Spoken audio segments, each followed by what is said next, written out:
கனவுலாம் கம்பால அடிக்கிறதா இருக்க கூடாதுன்னு நான் நினைக்கிறேன். பின்ன அவன் உயிரியை பறிக்கணுங்கிற ஏமாமா இல்ல, அவனை ஊரை விட்டே விரட்டணும். சரி, அப்படியே செய்யறேன்.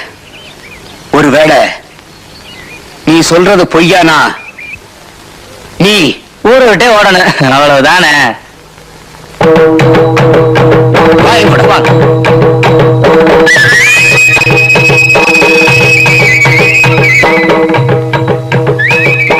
புளியப்பா புளியப்பா புளியப்பா புளியப்பா புளியப்பா புளியப்பா புளியப்பா புளியப்பா நீங்க கூட்டான வர்றதுக்கு அதை இருந்தா தானே. புளியப்பா நிஜமா அங்கெல்லாம் தண்ணி சரியா பாயல, அதான் இங்க கொத்தி விட்டு தண்ணி சரியா பாய வழி பண்ணிக்கிட்டு இருக்கேன். நல்ல வேலை செஞ்ச எஜமா.